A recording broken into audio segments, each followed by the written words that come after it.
DBC নিউজের নিয়মিত আয়োজন সংবাদ সম্প্রসারণে সবাইকে স্বাগত জানাচ্ছি আমি রেদওয়ান আহমেদ। দিনের বাছাই করা সংবাদ এবং এর পর্যালোচনা নিয়ে সংবাদ সম্প্রসারণে আজ অতিথি হিসেবে অনলাইনে যুক্ত রয়েছেন দৈনিক ইত্তেফাকের নির্বাহী সম্পাদক সালেউদ্দিন এবং সিনিয়র সাংবাদিক আবু সাইদ খান। আপনাদের দুজনকেই স্বাগত জানাচ্ছি সংবাদ সম্প্রসারণে। আমরা দিনের বাছাইকৃত সংবাদ নিয়ে আলোচনা করে থাকি। শুরুতে আবু সাইদ খান, আপনাকে দিয়ে শুরু করতে চাই। শীঘ্রই পদত্যাগ করছেন রাষ্ট্রপতি মোহাম্মদ শাহাবুদ্দিন। সফর সংক্ষিপ্ত করে কাল থাইল্যান্ড থেকে দেশে ফিরছেন স্পিকার। হঠাৎ কি এমন হলো যে রাষ্ট্রপতি পদত্যাগ করবেন? মানে নানা গুঞ্জন শোনা যাচ্ছে, আপনার পর্যবেক্ষণ একটু জানতে চাই।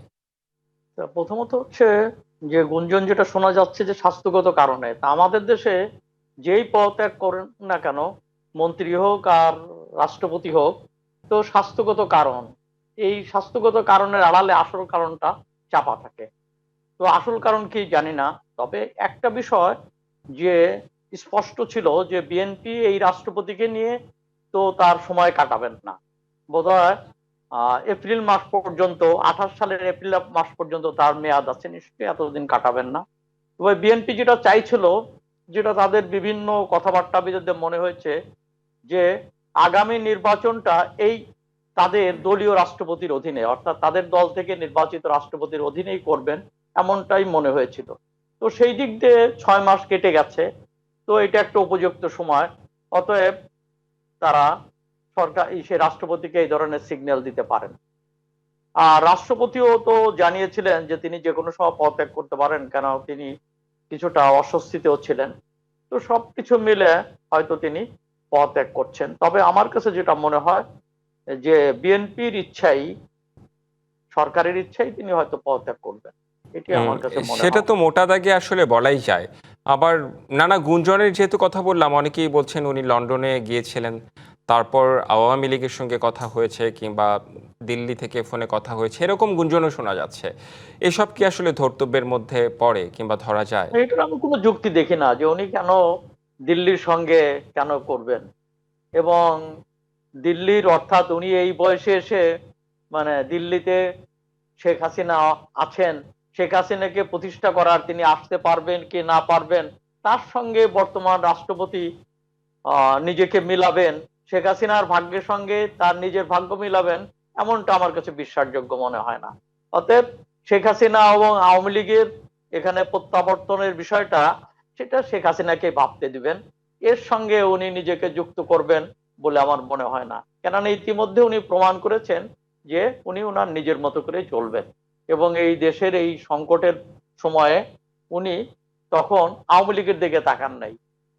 তো উনি ওনার মতো করে সাংবিধানিক দায়িত্ব উনি পালন করেছেন। জি। এবং এই ক্ষেত্রে তারও একটা জায়গা আমি দেখব, যে সংবিধানকে সমুন্নত রাখার জন্য আদালতের অনুমোদন নিয়ে সরকার গঠনের প্রশ্নটি তিনি সামনে এনেছিলেন। এই এই জন্য তার ধন্যবাদ নিঃসন্দেহে প্রাপ্য। তো তাকে নিয়ে তো একটা বিতর্ক তো সবসময় ছিল, কেননা আওয়ামী লীগের সময়ও তিনি যখন রাষ্ট্রপতি হলেন, তখন তাকে নিয়ে বিতর্ক। কেন আওয়ামী লীগে অনেক সিনিয়র এবং নেতারা ছিলেন, তাদেরকে বাদ দিয়ে তাকে রাষ্ট্রপতি করাটা আওয়ামী লীগের ভিতরও তাকে সেইভাবে তাকে সেইভাবে মেনে নেওয়া হয় নাই। পরবর্তীতে তো অন্তর্বর্তী সরকারের সময় তাকে নিয়ে বিতর্ক ছিল, এখনো বিতর্ক রয়েছে। তবে এই বিতর্কের মধ্যে দিয়ে তিনি ভাগ্যবান যে 3টা সরকারকে স্পর্শ করলেন, 3টা সরকারের সময় কাটালেন। বাংলাদেশে এটা বোধহয় ব্যতিক্রম, 3 সরকার কোন রাষ্ট্রপতি কাটিয়েছেন বলে আমার মনে হয় না। তো সেই দিক দিয়ে নিঃসন্দেহে তিনি ভাগ্যবানও বটে, জি। বিতর্কিত এবং সঙ্গে সঙ্গে ভাগ্যবান বটে। জি, নিশ্চয়ই। সালেউদ্দিন, একটু আপনার কাছে আসতে চাই। আপনার কাছেও একই প্রসঙ্গে জানতে চাই। সেই সঙ্গে আবার সফর সংক্ষিপ্ত করে কাল থাইল্যান্ড থেকে দেশে ফিরছেন স্পিকার। তার মানে হচ্ছে রাষ্ট্রপতি মোহাম্মদ শাহাবুদ্দিনের পদত্যাগের ইস্যুতেই আসলে থাইল্যান্ড থেকে আ সফর সংক্ষিপ্ত করা হচ্ছে তার। বিষয়টি আসলে গুরুত্বপূর্ণ। আপনার কাছে আসলে কি মনে হয়? সাইদ ভাই আমার অত্যন্ত প্রিয় এবং শ্রদ্ধাভাজন একজন সাংবাদিক। উনি মোটামুটি যা বলেছেন তার সঙ্গে আমার কোনো দ্বিমত নাই। কিন্তু আমি আরো কয়েকটা কথা এমনিতে বলতে পারি এইভাবে। হুম, হুম। দেখেন, যেহেতু সরকারের কোনো আনুষ্ঠানিক ঘোষণা বা বক্তব্য নাই, ফলে আমরা যাই লিখি সেটা গুঞ্জনই থাকে। যতক্ষণ পর্যন্ত আনুষ্ঠানিক কোনো ঘোষণা সরকারের না আসবে, ততক্ষণ পর্যন্ত এটি কারো উদ্ধৃতি দিয়ে হবে অথবা সূত্রের ব্যবহার দিয়ে হবে। সরকার এখনো আনুষ্ঠানিকভাবে কোনো ঘোষণা দেয় নাই, কিন্তু সাংবাদিকরা তো সংবাদের অনেক পিছনে খুঁজে যে এই রহস্য কি। সেই রহস্য সে খুঁজে পেয়েছে যে যেহেতু স্পিকার একটি সফরে গিয়েছেন, এবং আপনি জানেন আমাদের সংবিধান অনুযায়ী রাষ্ট্রপতি যদি পদত্যাগ করেন তাৎক্ষণিকভাবে রাষ্ট্রপতির দায়িত্ব স্পিকারের উপরে বর্তায়। সুতরাং আমাদের সাংবাদিকরা দুয়ে দুয়ে চার মিলিয়েছেন, যথার্থভাবেই মিলেছেন। কেননা সরকারের কোন কর্তৃপক্ষ, এমনকি আজকে স্বরাষ্ট্রমন্ত্রী এই বিষয়ে সাংবাদিকদের প্রতিক্রিয়া জানিয়েছেন, তিনি কিন্তু একবারও বলেন নাই সংবাদপত্রের এই তথ্য মিথ্যা। আপনি খেয়াল করবেন হুম যে ভারতে তারেক রহমান যাবেন এই ধরনের কয়েকটি রিপোর্ট যখন সংবাদপত্রে প্রকাশিত হয়েছিল, হুম এবং একটা তারিখও ছিল যে জুন মাসে ভারত যাচ্ছেন চীন সফরের আগে, সরকার থেকে কিন্তু সরকারের প্রেস উইং থেকে কিন্তু প্রতিবাদ জানিয়েছে যে এই তথ্যটা সঠিক না। ফলে সরকার কিন্তু এখন পর্যন্ত প্রকাশিত কোনো সংবাদকে মিথ্যা বলে নাই। তারা যেহেতু এখনো তাদের কিছু, হয়তো আমার ধারণা তাদের কিছু প্রক্রিয়াগত কাজ এখনো অবশিষ্ট আছে, সেই জন্য তারা এইটাকে গুঞ্জন হিসাবে বলছেন। জি আবার এটা কিছু একটা দিক। হ্যাঁ আর দ্বিতীয় দিক, আপনি যেটা বললেন লন্ডন ইস্যু, দেখেন সাইদ ভাইয়ের সঙ্গে আমি সম্পূর্ণ একমত। এই রাষ্ট্রপতি আপাদমস্তক একজন আওয়ামী লীগ, এ ব্যাপারে কোনো সন্দেহ নাই। তিনি মুক্তিযুদ্ধ করেছেন, তিনি ছাত্রলীগ ছিলেন, তিনি আওয়ামী লীগ হতেই পারেন, এটা দোষের কিছু নয়। কিন্তু তিনি সব চেষ্টা করেছেন সাংবিধানিক শাসনটা যেন জারি থাকে। সেজন্য উনি যখনই শেখ হাসিনা পালিয়ে গেলেন এবং সংসদ সদস্যরা এবং মন্ত্রীরা পালিয়ে গেলেন, তখন একটা সাংবিধানিক সংকট দেখা দিল যে তিনি কাকে কিভাবে দায়িত্ব দিবেন। তিনি তো ইচ্ছা করে কাউকে দায়িত্ব দিতে পারেন না। তখন তিনি সংবিধানের 106 অনুচ্ছেদের আশ্রয় নিলেন এবং তিনি সুপ্রিম কোর্টে, তখন কিন্তু কোনো সরকারি কর্তৃপক্ষ ছিল না, তখন কিন্তু ডক্টর ইউনূসের দায়িত্ব নেন নাই, তখন কিন্তু রাষ্ট্র একটা বিশৃঙ্খল অবস্থায় ছিল। তখন তিনি সংবিধানের 106 অনুচ্ছেদ অনুযায়ী তিনি কিন্তু সুপ্রিম কোর্টের আপিল বিভাগের মতামত নিয়েছিলেন। সুপ্রিম কোর্টের আপিল বিভাগ তখন মতামত দিয়েছিল যে রাষ্ট্রপতিকে একটি অন্তর্বর্তীকালীন সরকার গঠনের জন্য, এবং বিএনপির সঙ্গে ওনার একটা যোগসূত্র এইভাবেই তৈরি হয়। বিএনপি মনে করেছিল যদি সাংবিধানিক শাসনটা অক্ষুণ্ণ থাকে তাহলে একটা নির্বাচন হবে, এবং যদি নির্বাচন হয় তারা বিজয়ী লাভ করবে। ফলে এখানে দুয়ে দুয়ে চার হয়েছে, নিজ নিজ স্বার্থেই হয়েছে, এবং সেই সাংবিধানিক প্রক্রিয়াটাও অক্ষুণ্ণ ছিল। জি তা আমরা দেখবেন সমস্ত ধারাবাহিকতার মধ্যেই বিএনপি যেন একটা সাংবিধানিক শাসনটাকে অক্ষুণ্ণ রাখার চেষ্টা করছে। ভুল শুদ্ধ সেটা অন্য জিনিস। সেই জন্য তারা সংবিধানের সংস্কার কমিশনের প্রতিবেদন অনুযায়ী সেই দিকে তারা না গিয়ে তারা সংবিধান সংশোধন কমিটি করছে। মানে সংবিধানের যে প্রক্রিয়া সংশোধন করার, সেই প্রক্রিয়ার মধ্যেই তারা থাকছে। তো জি ফলে বিষয়টা আমি আগের জায়গায় যাই। প্রথম দিকটা হচ্ছে রাষ্ট্রপতির পদত্যাগ করছেন কিনা।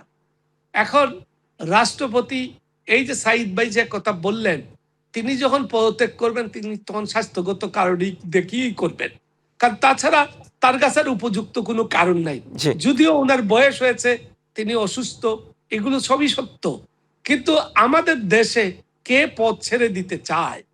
নিশ্চয়ই তার যদি চলে যাওয়া হয় তাহলে বিএনপি হয়তো মনে করেছে এটি আমার উপযুক্ত সময়। কেননা শুরুতে তারা এটা করতে পারে না, কারণ একজন রাষ্ট্রপতিকে সংসদের উদ্বোধনী অধিবেশনে ভাষণ দিতে হয়। ফলে তারা একটা উপযুক্ত সময় খুঁজেছিল। আমার কাছে মনে হয় বিএনপির কাছে এইটাই একটি উপযুক্ত সময়, যদি তারা রাষ্ট্রপতি পরিবর্তন করার দিকে যায়। জি নিশ্চয়ই হ্যাঁ, আমি আবারও আপনার কাছে ফিরবো। আবু সাইদ খানের কাছে আবার একটু আসতে চাই।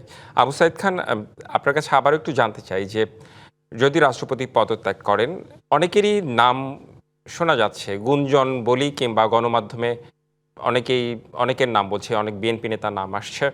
তো সেই ক্ষেত্রে আসলে রাষ্ট্রপতি হওয়ার সম্ভাবনা কার রয়েছে, কিংবা এমন কোনো কিছু আসলে অনুমান করতে পারেন কিনা? আচ্ছা, অন্যান্য দেশে তো কোনো কমিটি থাকে, মনোনয়ন কমিটি থাকে, বিভিন্নভাবে আলোচনার যে একাধিক অংশীজন থাকে, কিন্তু বাংলাদেশে সরকার প্রধান অর্থাৎ দলীয় প্রধান যিনি সরকার প্রধান হন, তার কাছে এই ক্ষমতাটা থাকে। হুম, আমরা দেখি তার কথাই শেষ কথা। অতএব এখানে আমরা স্পষ্ট বলতে পারি যে এখানে তারেক রহমানের ডিজায়ারটাই কাজ করবে। উনি যাকে চাইবেন সেটা হবে। তো যে নামগুলো শোনা যাচ্ছে, তো হ্যাঁ, বিএনপির যে সিনিয়র নেতা ডক্টর মোশাররফ হোসেন কিংবা মঈন খান অথবা মির্জা ফখরুল ইসলাম আলমগীর, তাদের ভিতর থেকে হতে পারে, কিংবা বাইরে থেকেও কাউকে আনতে পারেন না, তো এমন ব্যাপারটা না। তো হুম। কোনো কোনো পত্রিকায় এটা সালেউদ্দিন বলতে পারে, আমি জানি না, যে একজন আমলার নাম শোনা যাচ্ছে। তো আমার কাছে এটা মনে হয় না তো জি। যে এইটা হয়তোবা দলের ভিতর থেকে করবেন, তার কিংবা মানে দলের প্রধানমন্ত্রী বাইরে। কিংবা সরকারের ইচ্ছেই যে, মানে যাকে দুঃখিত, রাষ্ট্রপতি করেন তিনি আসলে রাষ্ট্রপতি হবেন। মানে যদি হ্যাঁ, এই বর্তমান রাষ্ট্রপতি একশো পদত্যাগ করেন। একশো সারি। জি, একে বিশেষ বিরোধী করে জামাতে আমি যেতে বলবো হবে। মন্ত্রী যাকে চাইবেন তিনিই হবেন। গাজী নজরুলের এমপি পদ বাতিল চেয়ে জামায়াতের চিঠি, শুধু দলের বহিষ্কারের সিদ্ধান্ত নেওয়ার সুযোগ নেই, জানালো ইসি। তাহলে এখন আসলে কি হতে পারে যদি গাজী নজরুল ইসলামের এমপি পদ বাতিল করতে চায় জামায়াতে ইসলামী, সেই দলটি? সেই ক্ষেত্রে তো আসলে কোনো সুযোগ নেই। এক্ষেত্রে তাহলে আসলে উনি না, স্বইচ্ছায় পদত্যাগ করবেন, নাকি হচ্ছে না, অন্য কোনোভাবে পদত্যাগ করা যায়? আমি মনে করি ইলেকশন কমিশনের অজ্ঞতা আছে। তারা তারা বাংলাদেশের সংবিধানের ৭০ অনুচ্ছেদের ব্যাখ্যা নিয়ে এটা বলেছে। হুম, তারা জানে না যে এই বিষয়ে সুপ্রিম কোর্ট আপিল ডিভিশনের একটি গাইডলাইন আছে। এই ধরনের ঘটনা বাংলাদেশে একবার উদ্ভব হয়েছিল, তারা হয়তো সেটা জানে না। সেটি হলো বিএনপির ২ জন সদস্য, এই হাসিবুর রহমান স্বপন এবং ডাক্তার আলাউদ্দিন, তারা ২ জনেই বিএনপি থেকে আওয়ামী লীগের ঐক্যমত্যের মন্ত্রিসভায় যোগ দিয়েছিলেন। বিএনপি তাদেরকে ২ জনকে দল থেকে বহিষ্কার করে, কিন্তু তারা কিন্তু ৭০ অনুচ্ছেদের যে বিধান আছে সেটি হলো দলের বিরুদ্ধে ভোটদান করা এবং অর্থ বইলে দলের হুইপিং এর বিরুদ্ধে ভোটদান করলে ফ্লোর কেসিং হয়। তো আলোচ্য ক্ষেত্রেও কিন্তু গাজী নজরুল ইসলামের ক্ষেত্রেও কিন্তু এই ৭০ অনুচ্ছেদ এর লঙ্ঘন হয় নাই, যদি আমি এইভাবে দেখি। কিন্তু আপনাকে মনে রাখতে হবে, এই সংবিধানের ব্যাখ্যা দেওয়ার ক্ষমতা এবং সংরক্ষণ, নিরাপত্তা এবং প্রতিরক্ষা দেওয়ার ক্ষমতা সংবিধান একমাত্র সুপ্রিম কোর্টকে দিয়েছে। ফলে আলাউদ্দিন এবং হাসিবুর রহমান স্বপন বিএনপি থেকে বহিষ্কার হওয়ার পরও তাদের ২ জনের সংসদ সদস্য পদ চলে গিয়েছিল। তা আমার মনে হয় এই এই ইলেকশন কমিশনের অজ্ঞতার কারণে, তাদের না জানার কারণে, তারা একটু জেনে নেবেন আলাউদ্দিন এবং আসিফুর রহমান স্বপন ভার্সেস খন্দকার দেলোয়ার হোসেন এবং ডাক্তার বি চৌধুরীর মামলা। এই মামলার অ্যাফিলিয়েট ডিভিশনের গাইডলাইন অনুযায়ী তৎকালীন সময়েও এই ঘটনা সংসদে স্পিকার একটি রুলিং দিয়েছিলেন। রুলিং দিয়ে তিনি বলেছিলেন যে তারা ২ জন ৭০ অনুচ্ছেদ লঙ্ঘন করে নাই। এই স্পিকারের এই রুলিংটি সুপ্রিম কোর্টে চ্যালেঞ্জ হয়। হাইকোর্ট এবং অ্যাপিলেট ডিভিশন দুটি কোর্টেই স্পিকারের রুলিংটি অবৈধ ঘোষণা করে এবং বিষয়টি ইলেকশন কমিশনকে নিষ্পত্তি করার নির্দেশ দেয়। পরবর্তীকালে ইলেকশন কমিশন এই বিবেচনায় যে তারা যেহেতু বিএনপির দলীয় সদস্য নয় এবং তারা বিএনপির আদর্শে ধানের শীষ প্রতীক নিয়ে নির্বাচিত হয়েছেন, সেই ক্ষেত্রে তারা যেহেতু আওয়ামী লীগের মন্ত্রিসভায় যোগ দিয়েছেন, সেই ক্ষেত্রে তারা আর সংসদ সদস্য পদ তাদের খারিজ করা হলো। জি। এই ক্ষেত্রে কি দাঁড়াবে? উনি কিন্তু দাঁড়িপাল্লা প্রতীক নিয়ে জামাতের, উনার কোনো ব্যক্তিগত আদর্শ দিয়া উনার নির্বাচন মন্ডলীরা তাকে ভোট দেয়। হ্যাঁ, উনি উনি ভোট দিয়েছে, আপনি খেয়াল করেন, জামায়াতের এমপি। আপনি খেয়াল করেন ওনাকে ভোট দিয়েছে জামাতের ইশতেহারের পরে। ফলে উনি জামাতের দল থেকে ছুত হলেন, বহিষ্কৃত হলেন, ফলে তার আর সদস্যপদ থাকে না। আপনি যদি ওই পয়েন্টে যান তাহলে এটা ঠিকবে না, এই জন্য যে উনি নৈতিক স্খলনজনিত অপরাধ করছেন নিঃসন্দেহে, আচ্ছা, কিন্তু নৈতিক স্খলনজনিত অপরাধে তার দণ্ড হইতে হবে। আমাদের সংবিধানে 66 অনুচ্ছেদ অনুযায়ী যদি যান তাহলে ওখানে তার যদি দণ্ড হয় কেবলমাত্র তার সংসদ সদস্যপদ যায়। আচ্ছা, ঠিক তাহলে আছে। উনার সংসদ সদস্যপদ কিভাবে যাবে? তিনি এখন আর জামাত দলীয় সদস্য নয়। আচ্ছা, আপনি আম খেয়াল করবেন, আমি একটা কথা বলে নেই, অনেকের এই বিষয়ে অজ্ঞতা আছে, সেই জন্য কয়েকদিন আগে একজন মাননীয় সদস্য সরকারি দলের, তিনি বসেছিলেন একজন বন্ধুর সঙ্গে কথা বলার জন্য, এই কয়েকদিন আগে এক বিরোধী দলের আসনে। তখন স্পিকারের দায়িত্ব পালন করছিলেন খুব অভিজ্ঞ সংসদ, উনি ছিলেন মেজর হাফিজ। তিনি ওই সংসদ সদস্যকে মনে করিয়ে দিলেন, আপনি তো ফ্লোর করে ক্রস করতে পারেন না, আপনি দয়া করে আপনার আসনে গিয়ে বসুন। জি, তো এইটা অনেকভাবেই আমাদের ফ্লোর কুসিনটাকে বিবেচনা করতে হবে, সংবিধানের বই দিয়ে না, জি। আপনি সংবিধানের স্পিড দিয়ে। নানাভাবে বিবেচনার কথা বলছেন এবং ব্যাখ্যাও দিয়েছেন। আবু সাইদ খান, আপনার কাছে আমি একটু আসতে চাই। সালাউদ্দিন উনি যিনি ব্যাখ্যা দিলেন, যেটি ব্যাখ্যা দিলেন, আপনি কি সেই ব্যাখ্যার সাথে কি একমত, কিংবা আপনার কোনো পর্যবেক্ষণ আছে কিনা সংশ্লিষ্ট ইস্যুতে? আচ্ছা, আমি সালাউদ্দিনের দেওয়া ব্যাখ্যাটা নিয়ে বলি যে তখন আওয়ামী লীগের মন্ত্রিসভায় যোগদানের মধ্য দিয়ে 70 অনুচ্ছেদের সঙ্গে বিষয়টা সম্পর্কিত। কিন্তু উনি যদি পদত্যাগ করেন, পদত্যাগ না করেন, উনি যদি সংসদ সদস্য থেকে যেতে চান, তো সেই ক্ষেত্রে তাকে বাদ দেওয়ার কোনো সুযোগ আছে বলে আমার মনে হয় না। আমি আরেকটা কথা আমি মনে অজ্ঞ করে নই। দিই, আচ্ছা, আরেকজনের সদস্যপদ চলে গেছে সম্প্রতি, সেটি হচ্ছে আমাদের টাঙ্গাইলের লতিফ সিদ্দিকী। তার উনি একটি পদত্যাগ করছেন। একটি মন্তব্যের কারণে আওয়ামী লীগ তাকে বহিষ্কার করছিল এবং পরবর্তীকালে তার সংসদ সদস্যপদ চলে গেছিল। না, ফলে জি, জি, এসব আগের উদাহরণ। এইগুলা কিন্তু আমাদের রেফারেন্স, জি, ফলে না, ইলেকশন কমিশন আমি জানে না। বলি সালেদ্দিন, আমি বলি, আমি যতদূর আমার মনে পড়ে হ্যাঁ, আব্দুল লতিফ সিদ্দিকী পদত্যাগ করেছিলেন। হ্যাঁ, ওনাকে আচ্ছা, বহিষ্কার করার একই পরে, কথা দাঁড়ালো, একই হ্যাঁ, কথা দাঁড়ালো উনি সাইদ পদত্যাগ ভাই, করেছিলেন। পদত্যাগ আর এবং এখানে বহিষ্কার তার না, সারমর্ম হচ্ছে পদত্যাগ তিনি এবং সেই বহিষ্কার দলে তো আর এক নেই। জিনিস হলো না। কেউ তো নিজে থেকে পদত্যাগ করলে সেটি তো না, আলাদা আর বিষয়। একটা এক হচ্ছে জিনিস যে না, উনি যদি, কিন্তু আমি ফল এখন বলি, একই। গাজী নজরুল শব্দ ইসলাম যদি শুনেন, পদত্যাগ করেন তো নিশ্চিত আর সদস্যপদ না না থাকবে না। শুনেন, কিন্তু উনি তাকে বাদ, মন্ত্রিসভাতে পদত্যাগ করেছিলেন, সাইদ ভাই একটু খেয়াল করবেন। তবু আপনার কথাটাই আমি ধরে নিচ্ছি, পদত্যাগ আর বহিষ্কার শব্দ ভিন্ন, ফলাফল এক। পদত্যাগে তিনি আর এই দলের সদস্য থাকেন না, বহিষ্কারেও তিনি আর সেই আচ্ছা, দলের ঠিক সদস্য আছে, আমরা থাকেন। একটু আবু সাইদ খানের কাছেও তাহলে শুনে আসি। মানে আচ্ছা, ফলাফল এক হলেও আমাকে, তো পদ্ধতি না ভিন্ন। না, আমার কাছে যতদূর মনে হয়, আমি যতদূর, অনেক আগের ঘটনা তো, তবে হুম, আমার মনে হয় উনি সংসদ থেকে পদত্যাগ করেছিলেন। না আব্দুল লতিফ সিদ্দিকীকে বহিষ্কার করার পরে না, উনি তিনি অভিমান করে, সংসদ থেকে পদত্যাগ করেন নাই, তার আসন শূন্য হয়েছিল। হ্যাঁ, আসন শূন্য, মানে তখন পদত্যাগ উনি, জনিত কারণে না। আচ্ছা যা আমি হোক, আপনাকে, এটা, আমি এটাকে আপনাকে নিশ্চিত করে বলছি।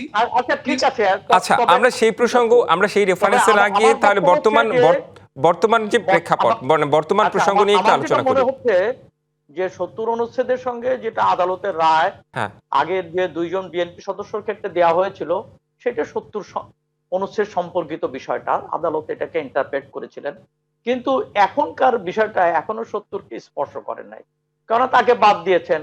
এবং বাদ দেওয়ার পরে আমাদের সংসদে অনেকেই, যেমন পরস্পর বহিষ্কার করা হয়েছে, বাদ দেওয়া হয়েছে, কিন্তু তারপরে সংসদ সদস্য থেকে গেছেন, এমন দৃষ্টান্ত আছে।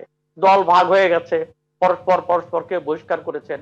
আর একটা হচ্ছে যে একমাত্র আমাদের সংবিধান অনুসারে যেটা হলো যে 70 অনুচ্ছেদের ক্ষেত্রেই, অর্থাৎ দলীয় সিদ্ধান্তের বাইরে গিয়ে যখন সে পাওয়ার এক্সারসাইজ করে ভোট দেয়, তখনই একমাত্র এটা হতে পারে। কিন্তু এই ক্ষেত্রে গাজী নজরুল ইসলাম এই ধরনের কোনো কাজ করেন নাই, এক। দ্বিতীয়ত হচ্ছে যে এখন কি হবে। তো আমার কাছে মনে হয় যে গাজী নজরুল ইসলাম তো জামাত, তো ডিসিপ্লিন জামাত যখন তাকে বহিষ্কার করেছে, তিনি পদত্যাগ করতে পারেন। আমার কাছে ধারণা যে তাকে পদত্যাগ করে দিতে পারেন তিনি। কেননা এইটা নিয়ে তো জামাত, তাদের একজন বহিষ্কৃত ব্যক্তি সংসদে থাকবেন এবং এইটা নিয়ে তারা বোধহয় এটা মেনে নেবেন না। তো নিশ্চয়ই তার প্রতি দলীয় ইনস্ট্রাকশন থাকবে পদত্যাগ করার জন্য। আমার কাছে যেটা মানে জামাতের নেচার অনুসারে আমার কাছে যেটা মনে হচ্ছে। আচ্ছা, আবু তবে সাইদ খান, মানে স্বতন্ত্র থেকে যদি এরকম কোনো ঘটনা ঘটতো তাহলে সেই ক্ষেত্রে আসলে কি হতো? স্বতন্ত্র তো কোনো দল নেই, স্বতন্ত্র তো দল নেই। বহিষ্কার হবেন না তো। এই আচ্ছা, আপনি আরেকটা শুনেন, আমি সাইদ ভাইয়ের কথাটা একটু মনে করিয়ে দিই আবার, কোথাও একটু ভুল হইতে পারে আমাদের বুঝার ক্ষেত্রে। 70 অনুচ্ছেদ আলাউদ্দিন স্বপনও লঙ্ঘন করেন নাই, 70 অনুচ্ছেদ নিয়ে কোনো মামলাও যায় নাই, এবং 70 অনুচ্ছেদ গাজী নজরুলও লঙ্ঘন করেন নাই। ফলে তাদের 70 অনুচ্ছেদ লঙ্ঘন করার জন্য তাদের সদস্যপদ যায় নাই, তাদের সদস্যপদ গিয়েছিল দল তাকে বহিষ্কার করার কারণে। কারণ তারা মন্ত্রী হয়েছিলেন, এ ব্যাপারে সুপ্রিম কোর্টের মামলায় স্পষ্ট নির্দেশনা ছিল, তারা মন্ত্রী হয়েছিলেন, এই তারা সংসদ সদস্য ছিলেন বিএনপি থেকে, আর মন্ত্রী হয়েছিলেন আওয়ামী লীগ থেকে। এইটুকু অপরাধ ছাড়া তারা 70 অনুচ্ছেদের কোনো লঙ্ঘন করেন নাই। এখানে আমি বলি সাইদ ভাই, আপনি একটু শুনে নেন তাহলে বুঝতে পারবেন। এই ক্ষেত্রে 70 অনুচ্ছেদের লঙ্ঘন হয় নাই, কাজী নজরুলের ক্ষেত্রে হয় নাই। তাহলে আগেও 70 অনুচ্ছেদ লঙ্ঘন না করলেও যদি কার সদস্য পদ যায়, তাহলে এইবারও 70 অনুচ্ছেদ লঙ্ঘন না করলেও যাবে। এই জন্য যে অ্যাফিলিয়েট ডিভিশন, আমি আগেই বলছি, অ্যাফিলিয়েট ডিভিশন আমরা মনে হয় সালেউদ্দিন আপনার বিষয়টি মনে হয় আমরা ক্লিয়ার বুঝতে পেরেছি। একটু আবু সাইদ খান বলতে চাচ্ছেন, আমরা একটু ওনার কাছে শুনি। আমি আইনজ্ঞ নই, তবে আমার এটা একটা অপিনিয়ন যে যখন অন্য মন্ত্রিসভায় চলে যায়, এক দলের সদস্য আর এক দলের মন্ত্রিসভায় চলে যায়, তখন 70 অনুচ্ছেদের সাথে বিষয়টা সম্পর্কিত।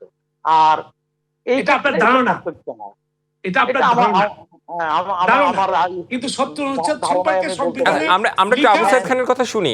আমরা সালাউদ্দিন আপনার কথা আমরা শুনেছি, আমরা আবু সাইদ খান। আর একটা হচ্ছে যে উনি তো কোনো ফৌজদারি অপরাধ করেন নাই, ওনার সাজাও হয় নাই, তো উনি দল থেকে বহিষ্কার হয়েছেন, ঠিক তো? এখন দল থেকে বহিষ্কার হওয়ার জন্য বহিষ্কৃতরা কিংবা দলে নেই, অতীতেও এরকম রেফারেন্স হয়ে গেছে, দল দুই ভাগে ভাগ হয়ে গেছে।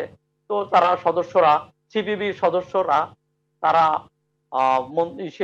সরকারি দলের সঙ্গে মিলে তারা যোগ দিয়েছিলেন, মানে মন্ত্রিসভায় তারা ছিলেন। তো সেই সব বিষয় বিতর্কগুলো ছিল। কিন্তু প্রশ্ন হচ্ছে যে হ্যাঁ, যখন কোনো 70 অনুচ্ছেদ সম্পর্কিত বিষয় কিনা সেটার এখতিয়ার আদালতের, আমার কাছে এটা আদালতে রিফার করতে পারে, মানে এটা আদালতে রিফার হতে পারে এবং আদালত এ ব্যাপারে চূড়ান্ত সিদ্ধান্ত দিতে পারে। তবে স্পিকার অথবা এখানে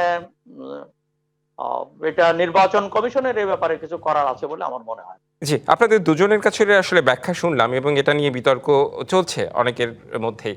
আর আমাদেরও আজকে সময় খুবই কম, সেজন্য আরো দু একটি বিষয় ছিল, সেসব আলোচনা করা গেল না। আপনাদের অনেক অনেক ধন্যবাদ আমাদের আজকে সম্প্রসারণে যুক্ত হওয়ার জন্য।